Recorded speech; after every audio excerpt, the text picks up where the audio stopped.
friends, welcome back to Live at the Roxy on this massive news day. I will get a few things out of the way. It is Friday. Happy second night of Hanukkah. We just got huge Disney announcements coming through. Brett Hankinson, Miles Cosgrove, Jonathan Mattingly, Russell Cox, and Breonna Taylor, all three of them for killing Breonna Taylor, and also my brother Jet Stryer's in the house. It is a huge day here in nerddom and so much to break down. Jet and I decided that the best way to do this was to talk about the 25 biggest announcements. Initially, I wanted to talk about the 10 biggest announcements. That got moved to 15, which got moved to 20, which is now at 25. We just could not eliminate them. In case you don't know what I'm talking about, Disney had their massive investor day yesterday, and they came out swinging with announcements about Star Wars, about Marvel, about Pixar, about Disney Animated, about Disney Plus, about their TV, their movie, every single thing that they could have possibly announced, about Indiana Jones, about It's Always Sunny, and so much more. So we'll be breaking down, I can't even say all of that. We'll be breaking down most of that and more here today live at the Roxy. And as always, streamlabs.com/Roxy Stryer, or right here in the super chat. If you have questions, comments, concerns, please today, if you can, keep it to this Disney stuff because we cannot get too sidetracked because we have a lot of ground to make up. Jet, are you ready for this epic day in nerddom? I'm so excited. I couldn't stop retweeting things yesterday. It was like every 5 seconds, it's like, I got to retweet that. I'm super excited about it. Oh, wait, no, this just came out. I'm really, really excited about that. I'm so excited I wore my Star Wars Darth Vader onesie today. I don't have any of my nerd gear here in Boston. I was very upset about that, but I figured that this kind of was reminiscent of a Princess Leia type top, so it felt very Star Wars enough to me. All right, let's get right into this. This is in no particular order, but these are the stories that we believe to be the biggest 25 stories that they announced. I'm just going to start by talking about the one that gets me the absolute most excited. If you guys have been watching my show for the last, or me on air for the last 10 years, here's what you know about me. I am a Hayden Christensen stan. I have stood up for this man time and time again. I even went on a podcast and gave the top 20 reasons why I love him and his performance with Anakin. Thank you to Ken Knopfsock for allowing me to do that. Hayden Christensen is going to be an Obi-Wan. Jet, what was your initial thought when you heard this? And what do you think this is actually going to look like? My initial thought was surprised because I thought once he didn't appear in The Rise of Skywalker, that was just it for Hayden Christensen for Star Wars, because that seemed like the best opportunity for him to rejoin. So that was my initial surprise. My initially reaction was surprised. My second one was, that's really cool. There's going to be some Vader Obi-Wan thing. I'm really excited for the series. My last reaction was, they can't meet before A New Hope, so how are they going to do this? What did you come up as a response with that? What do you think that they're actually going to do? Is it going to not really be him? Are they going to not see each other? Is it going to be haunting and flashbacks, or what is happening here? Yeah, so I think it's definitely going to be some sort of like force visions that Obi-Wan's having, that he's having, trauma while he's living on Tatooine and watching over Luke, and that he's either hearing about things that Darth Vader is doing, or he's having Anakin sort of like what he did to Anakin, cutting all of his limbs off and leaving him for dead, like haunting him. Also, I wouldn't be shocked if maybe they ping around from what Obi-Wan's up to what Darth Vader's doing in the 10 years after Revenge of the Sith, because that's when this takes place. Because Darth Vader, as we know from all sort of books and comic books, has been up to a lot of bad shit in that period of time, killing a lot of Jedis and people. Is this the ultimate justice for Hayden Christensen? Him coming back, does this mean that people who did not like him are possibly going to be given the reason to now like him in this character, because it really was not his fault, for anybody who believes it was? Or do you think that people could double down here, Jet, and this could be the worst decision that Hayden ever made? I think that a lot of it's obviously going to come down to his performance, but for the most part, it seems like people are happy to have him back. And I think, after you treat somebody really badly for a long period of time, you kind of feel bad about it and come around and be like, oh, maybe we should have been a little bit nicer to Hayden Christensen. Not that I think he had a good performance at all. I'm never going to jump off of that. That's what makes you wrong. But he was unfairly, like, to a point where it was ridiculous how mean people were to Hayden Christensen. He's fortunate that it was pre-Twitter that the prequels came out. I actually believe the opposite. I think that if it was during a time of Twitter, there would have been justice for Hayden much sooner. I also don't like sand. It is rough and coarse, just like the fandom has been. Moving forward, because we can't spend too long talking about Hayden. Can't linger. an entire episode on him. Let's talk Fantastic Four. This was the movie that we did not know if there was going to be an announcement about this, but obviously there was a lot of speculation. We've heard casting rumors, and now we know that Fan 4 is going to be directed by John Watts. Jet, thoughts on this? My initial thought was that I'm really excited for Fantastic Four, obviously, because they haven't done it right yet, and I would argue it's the most important Marvel property because it is really their first property. But then when I saw John Watts was attached, I got a little curious because he's directed the Spider-Man movies, and I think he's done a really good job. This third Spider-Man movie upcoming, which seems so jam-packed with cameos or other Spider-Man or whatever, is the last one that Disney and Marvel have in a deal. So I'm wondering if Disney wanted to keep John Watts around as a director because they know they're going to lose the Spider-Man rights back to Sony. I think that is probably the case. I think that otherwise, why would they be using John Watts for this when they like to branch off and make sure that they're bringing new people into the fold? They like to be the first to use a lot of these up-and-coming directors. And I also think that probably had some kind of conversation with John Watts that consisted of him explaining why he would be the perfect director for this. I don't know what his deal with the fandom is, but I'm assuming he's a massive Fan 4 fan. I'm assuming he's got some cool ideas. And I think that if they picked him for the project, they believe him to be right. And if he is not right for it, we know what Disney does, which is fires him halfway through. So don't worry, fans. He could always get disconnected from the project real soon. That was a little shade I just threw at Disney, although I don't often throw shade at them because I absolutely love them. And we only have positive things to talk about on the show today. Getting your questions, comments, concerns now, guys. Would love to know what it is you're thinking in the super chat.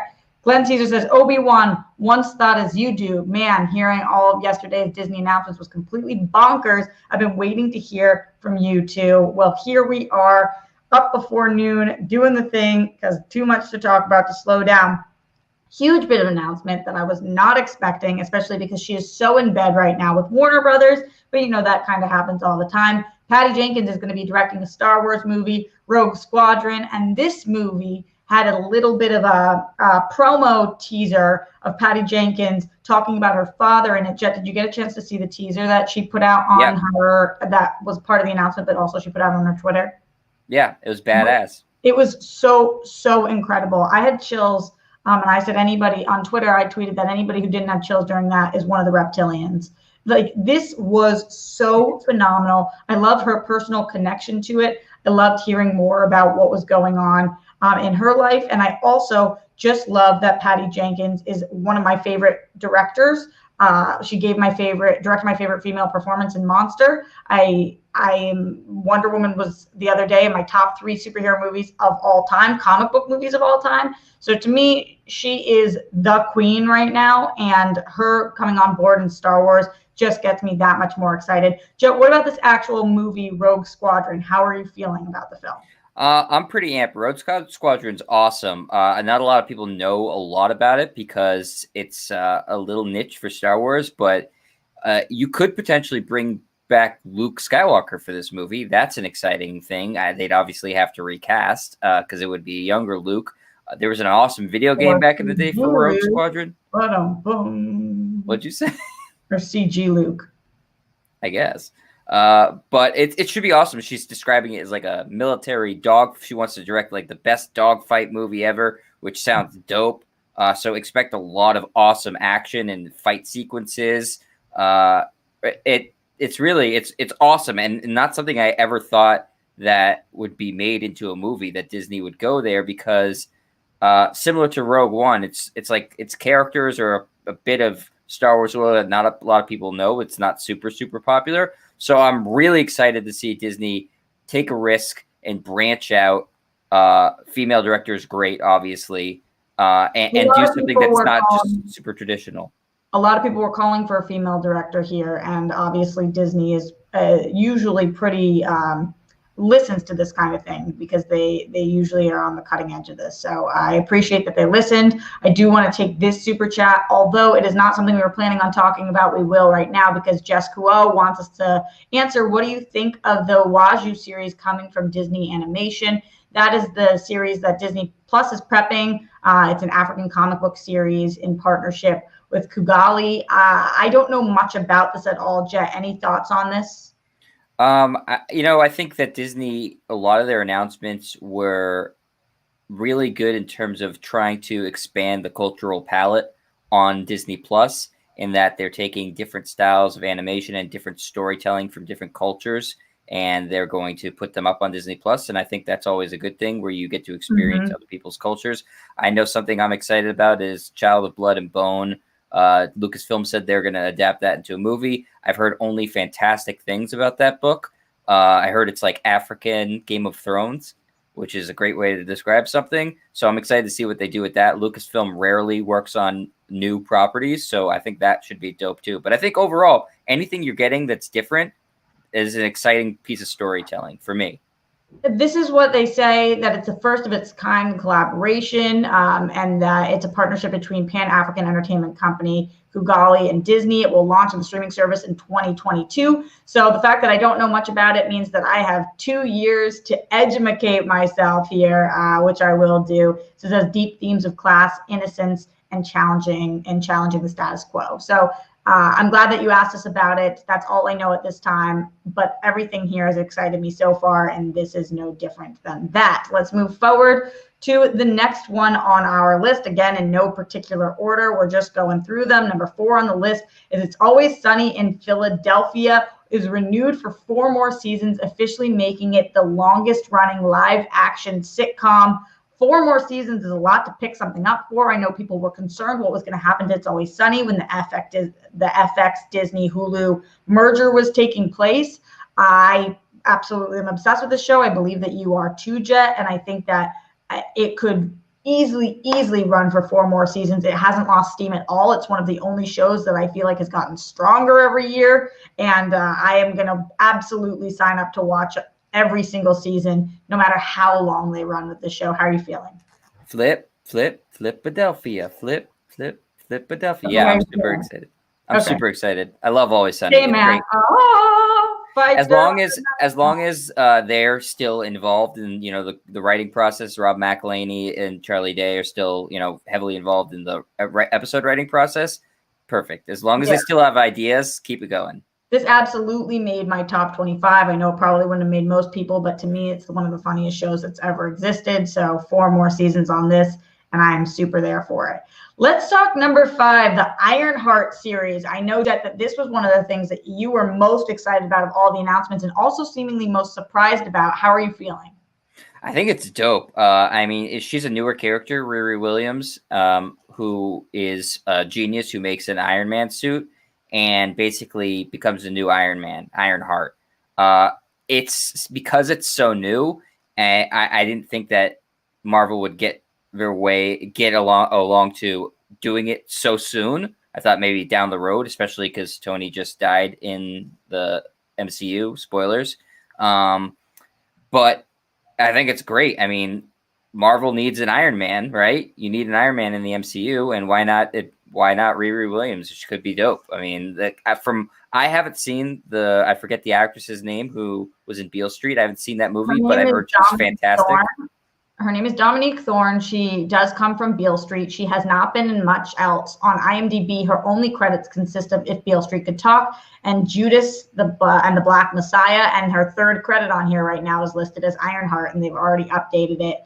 Judas and the Black Messiah is not set to be released until 2021. So if you have seen her, it was only in 2018 If Beale Street Could Talk. So she is definitely an up-and-coming actress and does not have many credits, which means that she clearly had to audition her fucking pants off for this. So that always excites me, because that means that she's probably unbelievably talented. Yeah, and I would say also expect her Iron Man suit to be able to do some different things than Tony's suit. It look a little bit different. It's a little sleeker.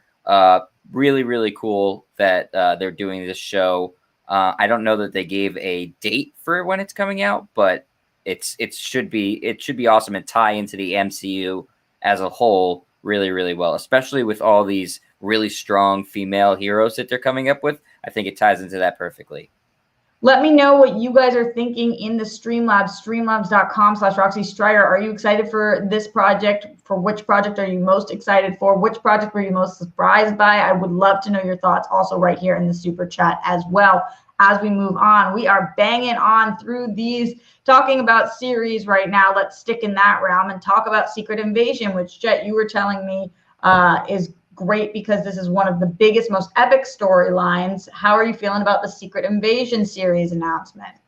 I think it's awesome because Secret Invasion is one of my favorite comic book arcs, and it's also one of the most famous Marvel arcs. I'm a little surprised that Marvel is opting to do this, and Disney's opting to do this as a series, as opposed to an overall like longer Infinity Saga sort of film arc. I think nobody really seems to know what the next Avengers movie is going to be about, what the next like overarching villain who that's going to be. Like one of the reasons for that could be the fact that Samuel L. Jackson and Ben Mendelsohn might not want to or be able to sign on to doing an entire Infinity War type arc again that takes 10 years. So they are signing them on to a series. Yeah, but I don't know that that's enough to be able to dissuade if they had big plans to do a Secret Invasion as a 10-year arc, that just because Samuel L. Jackson wouldn't be in it, then they wouldn't do that. So I'm not sure that that's the reason.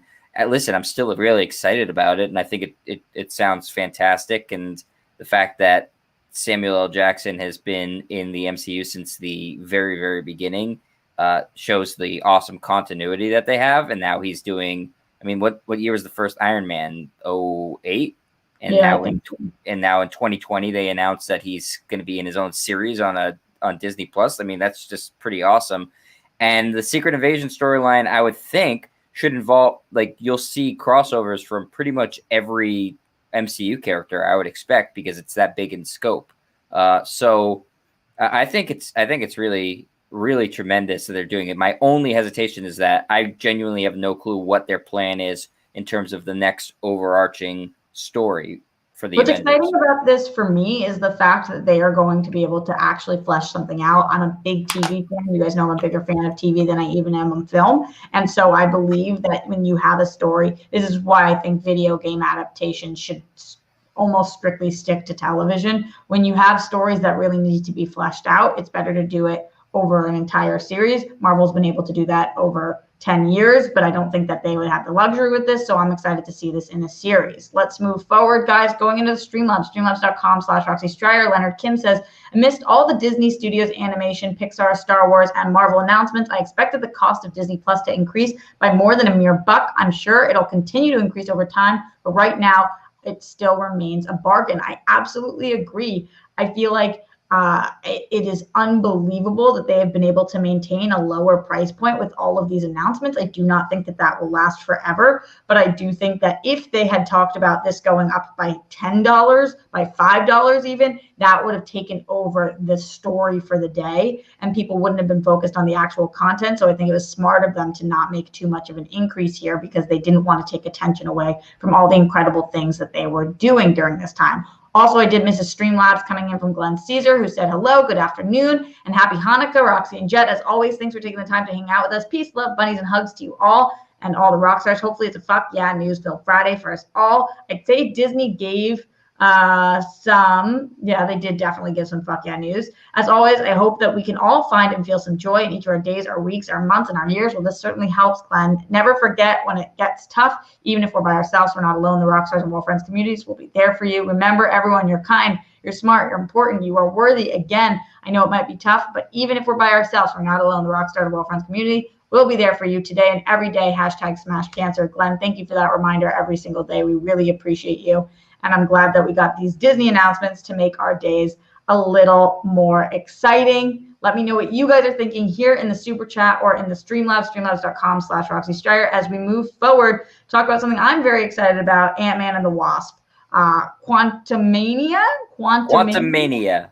Sure, why not? Ant-Man and the Wasp can have a weird name like that because Quantumania sounds like WrestleMania meets Quantum Zone, and so why the hell not? Peyton Reed coming back to direct.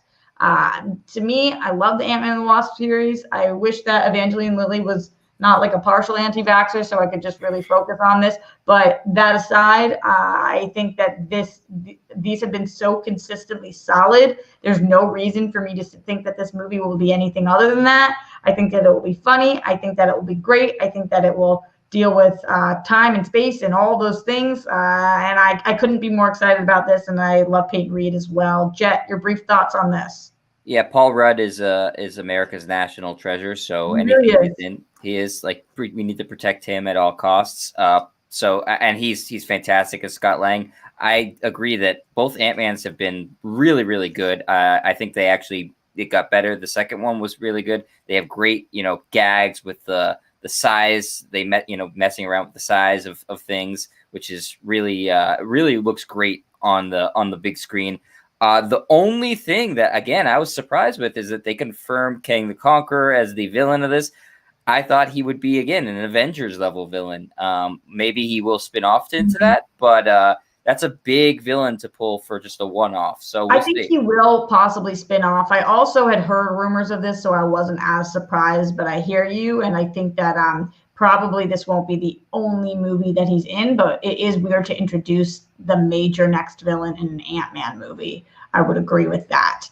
Moving forward, a piece of news that was pretty big. However, if you're in the nerd community, you definitely knew that this was coming. That being said, it's one of the only pieces of news that was picked up by non-nerd sites, like BBC picked it up, CNN picked it up, and that's Harrison Ford returning for Indiana Jones for the 5th and final episode.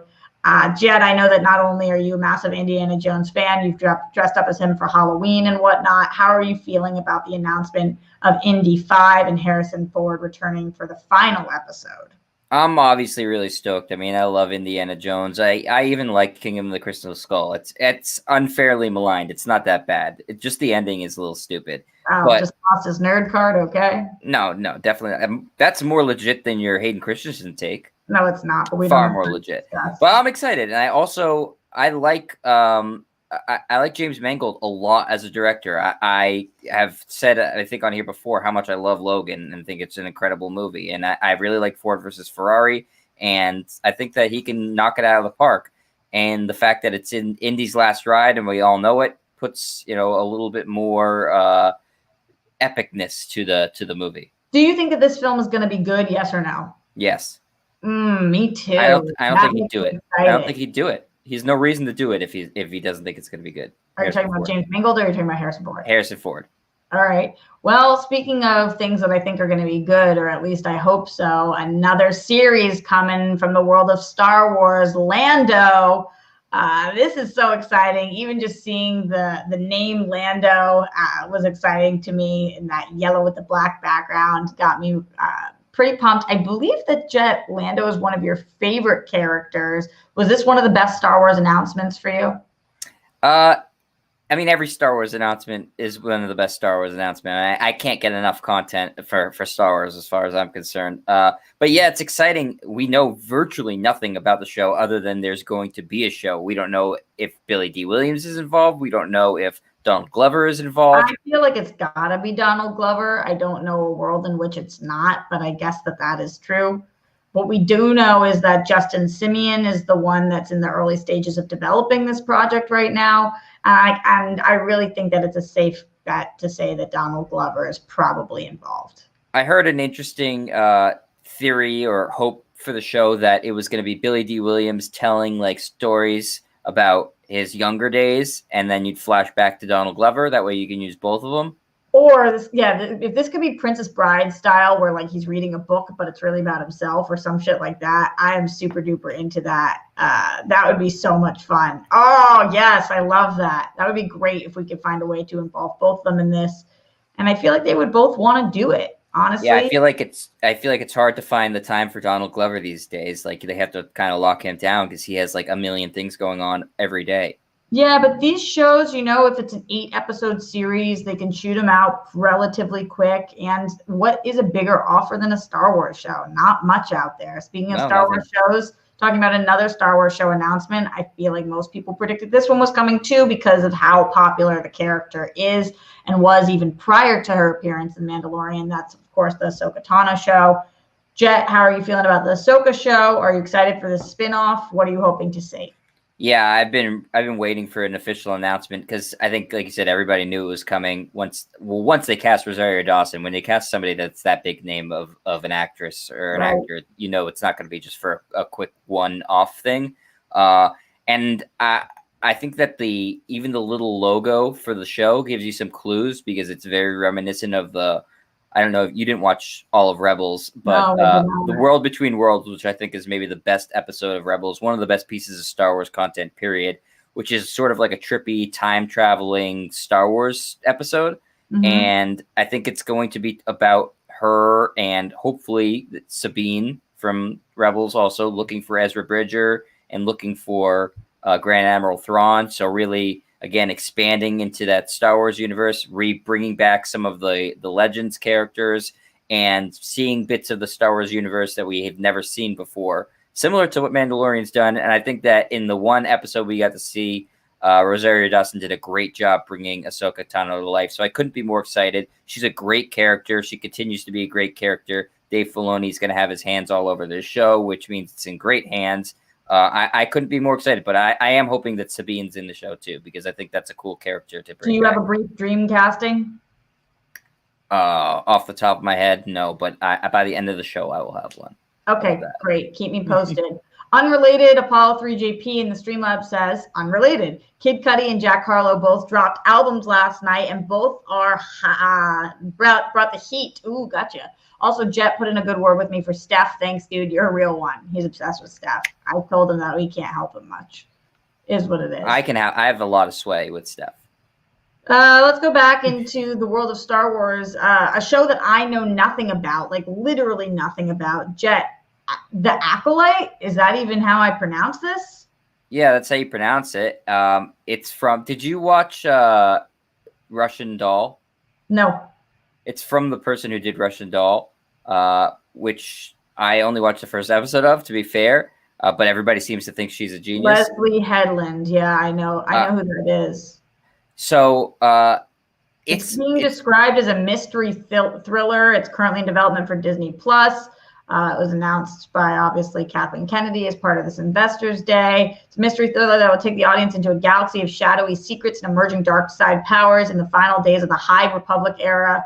Oh, okay, so it's a High Republic era. So this is an era we know virtually nothing about because they're just starting to release, books and media on the High Republic. It's really exciting to me as a lifelong Star Wars fan to be exploring an era of Star Wars that has never been explored before. It sounds to me like it's going to be, because in the High Republic there weren't any Sith. The Sith had been gone, but they were they were brewing, trying to make their comeback, and there were a lot of Jedis. So I think you could see a show with a ton of lightsaber fights, a ton of Jedis, a ton of new awesome characters, and also see some of the seedier elements that we were maybe going to get that we've seen sort of in The Mandalorian with bounty hunters and maybe going into the lower levels of Coruscant. You've seen some of that in some of the animated stuff. So really, really cool stuff that has nothing to do with Luke Skywalker or Han Solo. So a completely new era of Star Wars that I think is awesome. And this is exactly what Disney should be doing, pushing the boundaries. Star Wars is an entire galaxy spanning a history of tens of thousands of years. Why not explore every inch of that galaxy instead of the same one over and over again? Well, speaking of exploring the same one over and over again, but maybe with a different twist, we are getting a second spin-off of the Mandalorian series with the Rangers of the New Republic. Series coming to Disney Plus, but I know that you actually are excited for this one. So do you feel like this is just retreading ground that we've tread before in an era that we have, or are you excited for a New Republic series because the Rangers of the New Republic could be different from what we've seen so far? I think it could be different because it could be really explore how the First Order came to rise up. And I think that that's a really interesting thing that we don't know all that much about outside of some comic books.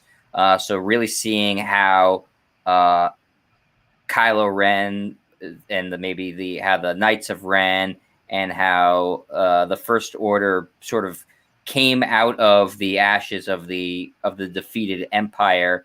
And I think that that's a really interesting thing, especially if you like the newest trilogy of movies, to see sort of the origins of that and how the new Galactic Republic is being formed with Leia at the helm. Obviously, you say the newest movies, but isn't this what leads up to the prequels? no, this is after the fall of the Empire. Oh. So Okay. Mandalorian takes place. Oh, that's the High Republic that Glenn was saying. Got it. I get my republics confused. Yeah, it is a little confusing because they keep using it over and over again. So there's the High Republic, the Old Republic, which is way back, and then the New Republic is the post Return of the Jedi. Makes sense that they're new.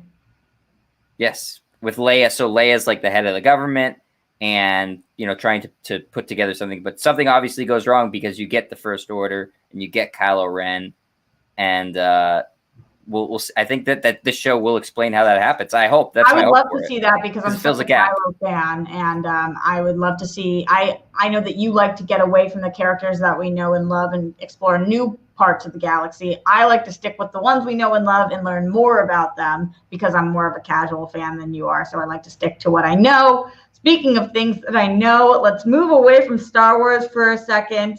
I've been staring at the edge of the water long as I can remember. Moana, the musical series. What's happening, yo? Is this the most excited you've seen me yet? I love this kind of stuff. Do I have any kids? No. Has Jet given me any nieces or nephews yet? No. I still will be watching this show, even if it means by myself. I love Moana. I think that this is an awesome opportunity to make some kind of a spin-off series. I don't know exactly what that will entail, but the fact that they are going to be doing music in this series, I feel like I'm going to be listening every week for the top 100 hits. These are going to top the charts, and I'm here for it. Jet, how many bangers will it put out? Banger after banger. Are you kidding me? Yeah, I mean, the movie was awesome. I mean, really, really awesome. My only hope for the show is that they can return The Rock as Maui and get some more Rock singing. Well, they certainly have time because the series is not set to premiere until 2023. 2023 animation can take some time, does take a lot of time. So we will just have to wait for that. But while we were waiting a year earlier than that, in 2022, we're getting a Tiana series. So this is cool too.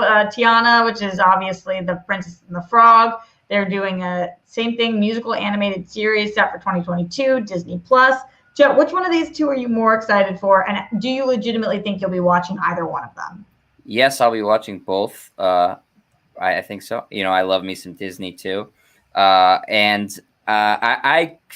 guess the Moana one because I love the music so much from it. But I think the Princess and the Frog and the Tiana series is a really great opportunity to revisit a movie that doesn't get really enough attention or love in The Princess and the Frog, which is a really great movie. And also it ties in really well into Disney is redoing Splash Mountain into Princess and the Frog theme. So you get a little bit of synergy there, bring it back up into the pop culture lexicon, and then you launch the ride with the new theming. So it works on many different levels for Disney.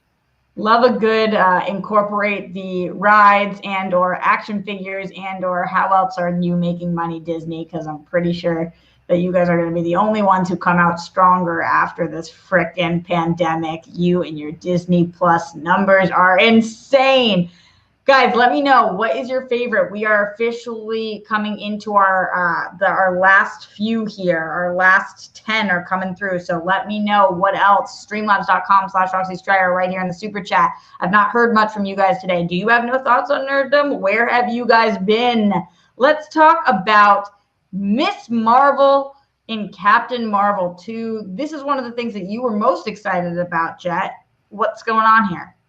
So they officially announced that Miss Marvel, Kamala Khan, is going to be she's having a series. Obviously, we knew that before yesterday, but that she's going to appear in Captain Marvel, which is really exciting to me because the whole character she's a huge fangirl of Captain Marvel and the Avengers. So do you think timeline-wise, what's going to happen first? Where is this character going to be introduced? The character, I think, is going to be introduced pre Captain Marvel 2. So you think on her series she gets introduced, then she's going to be in Captain Marvel too. Yeah, that's my guess. Do you think that this is going to be a brief cameo? Like, is this a Shazam-like superhero crush on Superman kind of thing? And so she could pop in, fangirl out a little bit and leave? Do you think she'll be like a legit sidekick situation? I think it might end up being a legit sidekick situation in that it gives Brie Larson's Captain Marvel more of a connection to Earth, which I've seen a lot of criticism on, in terms of the character, that she doesn't really have a strong connection to Earth. And they've sort of established that themselves in Endgame. She's off in space and doesn't really return until the end.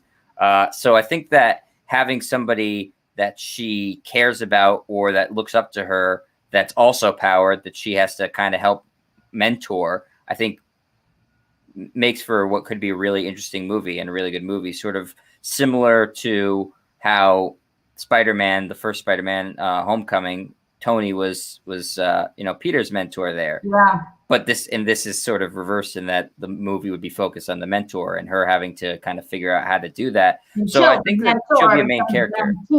Ha ha ha. Ha ha ha ha. And Right. also, she's Miss Marvel is a great character that is new and exciting and fun. This we know. We're all excited for Miss Marvel, and I can't wait to see her appear in Captain Marvel 2. But let's talk about somebody who will not be appearing, and Disney making an announcement about what they are doing here. Obviously, Chadwick Boseman, who passed away earlier this year, who we absolutely love and adore. There's been a lot of talk around what's going to happen with T'Challa, and if there was going to be a recasting of Black Panther, or if the mantle was going to be taken by Shuri or anybody. Like, there was names were being thrown out there left and right. I saw people saying that Michael B. Jordan should come take them in. I mean, everybody and their mother's names were being thrown out for this. What Disney has officially said is that they are not recasting T'Challa. And it seemed like the internet actually was pretty split on this. I saw 50% of people saying that they thought this was a bummer, that the character of Black Panther needed to live on, and that they really wished that Disney had decided to recast. And I saw a lot of other people saying that there was a lot of really strong female characters here, and they want to see Shuri step up, and a lot of the women step up and take over the Black Panther kind of franchise. Jet, where do you lie on this one? I think it was very difficult because of the circumstances of his passing, to recast T'Challa.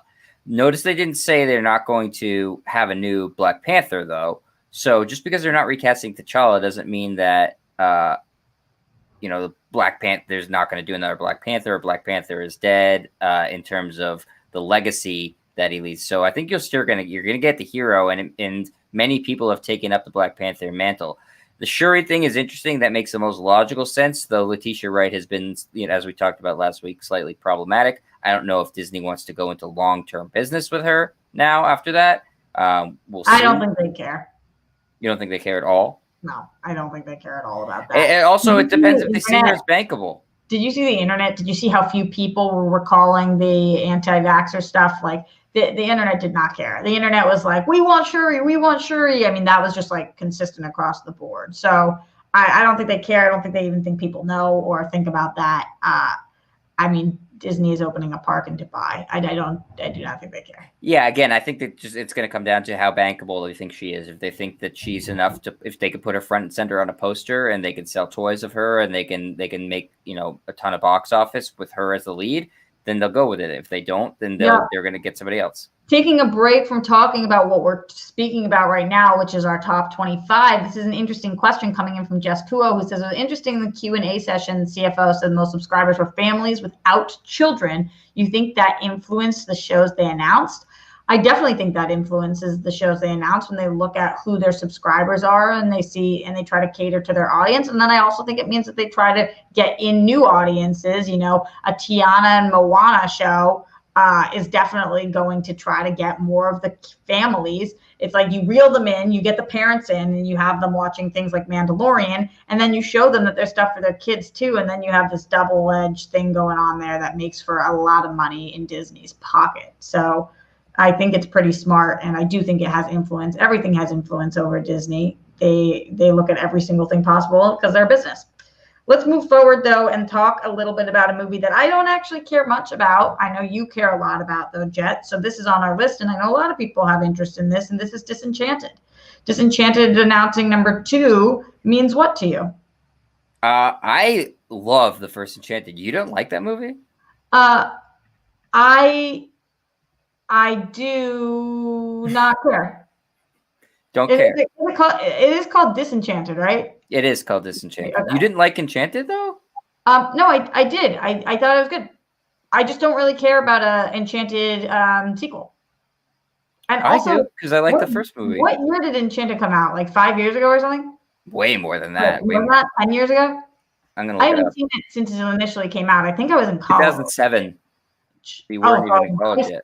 So I haven't seen this in years. I don't. It's a long gap. I mean, I love Amy Adams and everything too, and I'm hoping Richard Martin's back because I love him and everything. Also, I like her a lot as well.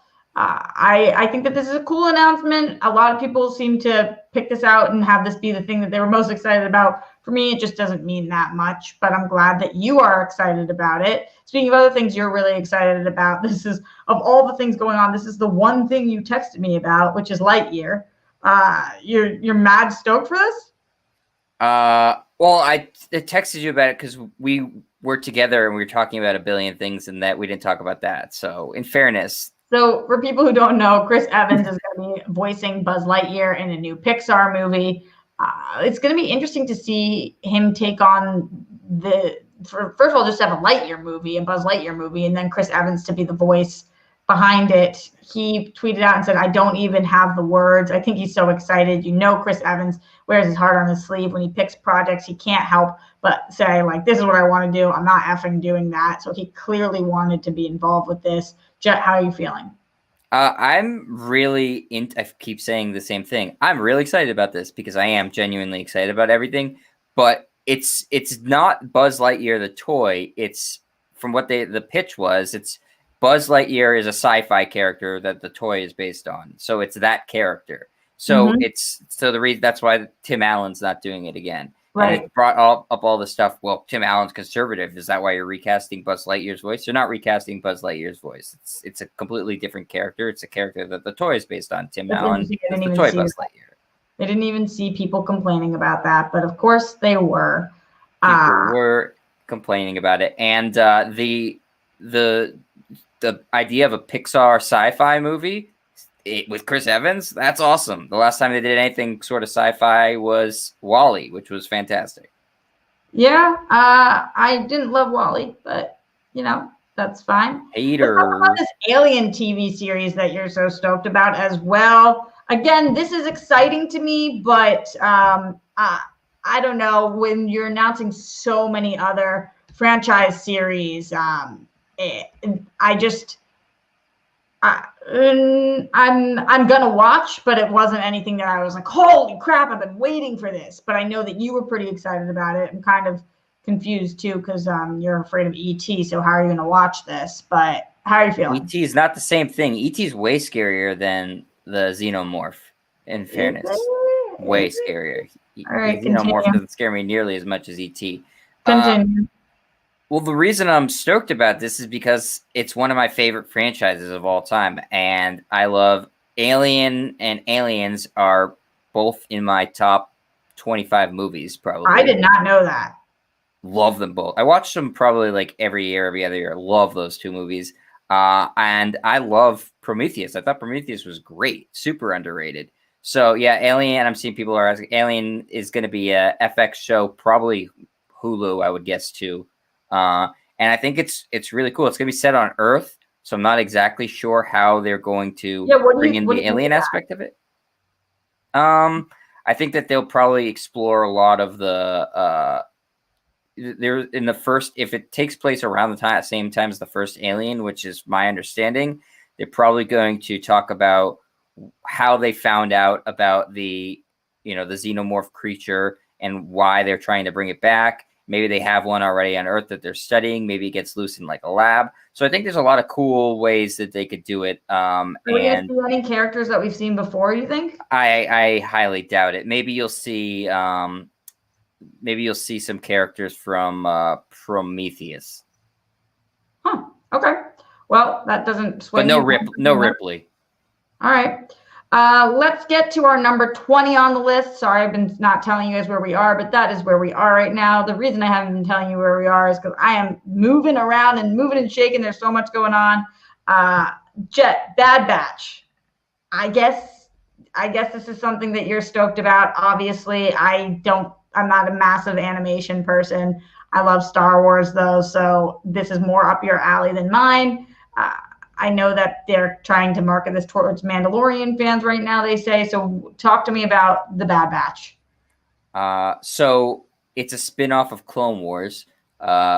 With basically there are these clones who aren't like all the other clones in the. Let me guess, they're a bad batch of clones. They're a bad batch. They all have they're kind of like superheroes. They all have their own like special sort of power or really unique ability. I'm kind of a bad batch.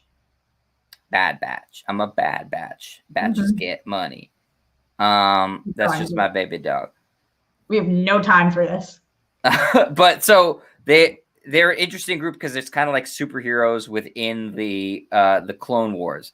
And what I'm most interested in is that it seems like the show is going to take place right after the Republic falls and it becomes the Empire. You saw that in the teaser trailer. So are they going to be working for the Empire? You see Tarkin in the trailer with his Imperial uniform on. So you know the transition has taken place. Are they going to be good guys? Are they going to be bad guys? Are they going to be mercenaries? What's exactly the storyline going to be? You're going to see more about the sort of founding days of the Empire, which we haven't really touched on. Again, any part of the Star Wars canon that we haven't visited or that's sort of that we're going to be able to flesh out more, I think is really exciting. Just keep growing the Star Wars universe and focusing outward as opposed to inward. I think that's a great thing. And it's another Dave Filoni show. So he so far has a perfect track record with Star Wars. In Dave Filoni, we trust. Taking a break from our list for a second to go to Roger Ryan. Roger Ryan's cool too. Dodger Ryan 124 says Patty Jenkins probably now checking out Star Wars Nintendo 64 game Rogue Squadron for insight. I think she probably knew about this announcement before we did, so maybe has been doing that already. Maybe she found out when we did. How'd they shoot? It's a fun game. Well, I love thinking about Patty Jenkins sitting in front of an N64 playing. That makes me really excited. Guys, what are your thoughts on these? What are you most excited for? Where are you at? Streamlabs.com/RoxyStrider. Let us frickin' know. I want to hear your thoughts. Or we could just keep giving you guys our thoughts, starting with our thoughts on this live action. I got no strings to hold me down, to make me laugh, or make me frown. Do you know any of the lyrics to Pinocchio songs yet? I got no strings, so I can see there are no strings on me. I don't know if that's right. So Hi-ho, the dairy-o, so I can blah, blah, blah, blah, blah, blah. I don't know if that makes any sense. Pinocchio live action is going to be directed by Robert Zemeckis and starring Tom Hanks. Jet and I had a really funny moment last night when we found this out, and he said to me, I said, who do you think he's going to play? Who do you think Tom Hanks is going to play? And he was like, I obviously think it's going to be Geppetto. And I said, you don't think that it's going to be Pinocchio? And he said, no, it would be really weird if he played a little boy. And I said, says the guy who thinks he should play a cricket, because I forgot that was Jiminy. I thought that was Geppetto. I forgot Geppetto was old man. You're like, he's going to play a cricket, Jet, a cricket. Yeah, it was funny. I had a brain fart for a second. I love Tom Hanks. Who doesn't? I love Robert Zemeckis. I know in his recent years, some of his stuff has not landed the way that his old stuff used to, but I feel like this is kind of right up his alley. There's some creepy things about Pinocchio that they're going to need to cut. There's some like weird stuff that takes place and like some racist shit that people have talked about over the years in Pinocchio. And I'm sure they'll comb through all of that and make sure that they have a great Pinocchio. But in general, I love this story. I think that it's a lot of fun. I think that it's weird. And I think that Zemeckis and Tom Hanks are great for this project. How are you feeling? Yeah, it's not going to be a shot-for-shot remake for sure. Like you said, there's some weird sort of racist stuff, and like they're also like there's a scene where they're like drinking beer. They're like little boys, so I don't think that that's gonna fly. But Robert Zemeckis directed my favorite movie of all time, Back to the Future. So I'm still gonna have faith in him, even though he's had some stinkers recently. Some movies that I think I heard weren't even watchable, like that Welcome to Marwin. I didn't even give a try because it got such bad reviews. But Tom Hanks, we said this about Paul Rudd, is also America's treasure. So I'm excited about that, and I think that they'll do a lot of. Robert Zemeckis loves that weird sort of CGI / animation hybrid thing, and that will look great here. So it'll look cool here. Pinocchio is a movie that doesn't get revisited a lot in terms of Disney classics, but it's one of the all-time Disney movies. We got to fire through some of these, Jet. So let's get to this next one. Similar to Pinocchio, Peter Pan live action coming through. This one, here's what we know about it. It also is going to be going straight to Disney Plus. Same with Pinocchio. And Yara Shahidi is going to be Tinkerbell in this, and Jude Law is going to be Captain Hook. I believe we already knew the Jude Law casting announcement. I love that. Really exciting for me. To me, I put out this tweet years ago, and a lot of you guys did not agree with me, but I said it anyway. They could do a live action Peter Pan movie or series every single year, and I would never think it was enough. Like, everybody's like, we've seen so many of them. I do not care. I love Peter Pan. I love the story. I love Hook. I love this story. I'm so excited for this series, and for this to be coming directly to Disney Plus for this movie. And I think it is Peter Pan and Wendy. I think it's a movie. Yeah, it's a live action movie. It's a movie. Yeah. So, is there any chance that you revisit your role as Tiger Lily from your high school play in the show? Don't talk about that right now, Jet. We do not have time to break that down. Armor Wars. That's what we do have time to break down right now. Armor Wars. We almost left this off the list. And then Jet was like, we cannot do that. And I agree. Don Cheadle coming back is War Machine in Armor Wars. This is going to be a series coming to Disney Plus. Jet, is this one of the ones that you think people should be looking out for? Yeah, absolutely. Don Cheadle is an awesome actor and has been underutilized in the Avengers movies because he's a secondary character to Tony most of the time. This will give him a chance to shine. And if you've seen any of Don Cheadle's movies or any of his more standalone stuff, you realize the caliber of actor he is. He's truly phenomenal. He's underrated, which is saying something because he's clearly highly rated. He's also an awesome dude and is a very, very bright guy. Armor Wars should be sweet because it's going to be basically what happens when Tony's armor gets into the wrong hands and Tony's not around to fix it because he did. What happened to Tony? What happened to Tony? So I also think you might see, you could maybe see a Gwyneth Paltrow, Pepper Potts cameo in this show. Ooh, that'd be great. See Tony's daughter in this. The only reason I don't know that we'll see Gwyneth Paltrow is I don't know that she wants any involvement anymore. That's true. She might not. Jon Favreau, I would imagine, would have some involvement in this since he's helped mold the Iron Man franchise and he's, so involved in Disney. But I think it's really exciting to see. The War Machine armor, first of all, is really cool. And second of all, see, like I said, Don Cheadle get a chance to shine more. All right. Well, we have two more before we get out of here. Please get in your Streamlabs, streamlabs.com/Roxy Stryer. I want to know what your guys' favorite things are. You're not talking to me much today. You're just doing a lot of listening. I get it. There's a lot to hear. Leonard Kim in the Streamlabs, streamlabs.com/Roxy Stryer said, with his more prominent role in the MCU, I hope that you can warm up to Doctor Strange. Ugh. I've always loved his abilities and the sorcery that he and Scarlet Witch use. I love Scarlet Witch. Underrated. I loved Cheaper by the Dozen and Growing Up, and I'm excited about the reboot. That's great. I'm excited about your excitement here. That's awesome, Leonard Kim. I don't think I'm going to warm up to Doctor Strange. I don't like him. So that's... You don't like him or you don't like the movie, or both? Both. I thought the movie was really good. I don't like the movie. You and everybody else, Jet. You don't like the character because he's kind of a dick? It's just the whole thing. It just doesn't work for me. Like, his dickishness does not do what Iron Man does, but it's just kind of dickish. It just does not work for me. The pomp is arrogant. I've seen it too many times. Let's talk about Lin-Manuel Miranda in our second to last of the top 25. Lin-Manuel Miranda returns to Disney for an animated film called Encanto. Obviously, you guys know how much I love Moana after what I just started singing. So that was exciting that the Moana songwriter is going to breathe new life, as Polygon says, into this magical new movie. It seems exciting.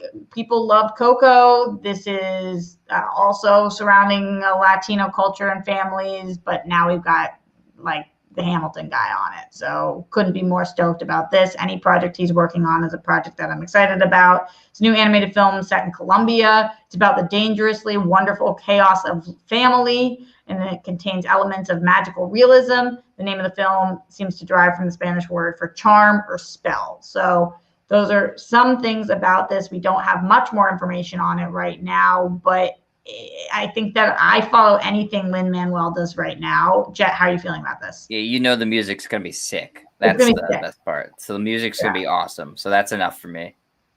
All right. Well, I do love Disney songs.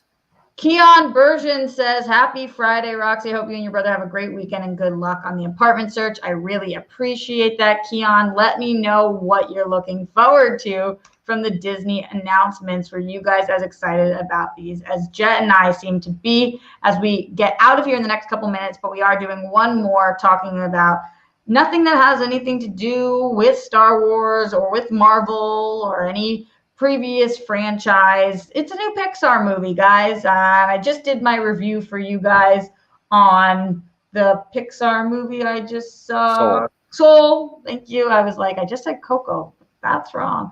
I just talked about Soul and how much I really liked that movie. I thought that it was excellent. So I get excited about these Pixar movies, and I think that this new movie, Turning Red, is what they announced. It's not like it was surprising that Pixar announced a new movie, but it looks kind of cute. What are you thinking, Jet? I think anytime, because their track record is so good, that Pixar announces a new project, there's reason to get excited about it, because they have probably the most consistent track record of any studio. In terms of putting out really, really high quality movies.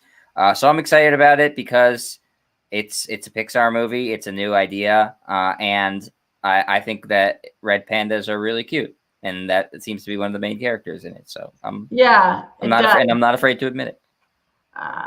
So I think this is what they said in the synopsis. Meet Mai. She experiences the awkwardness of being a teenager with an added twist. When she gets too excited, she transforms into a giant red panda.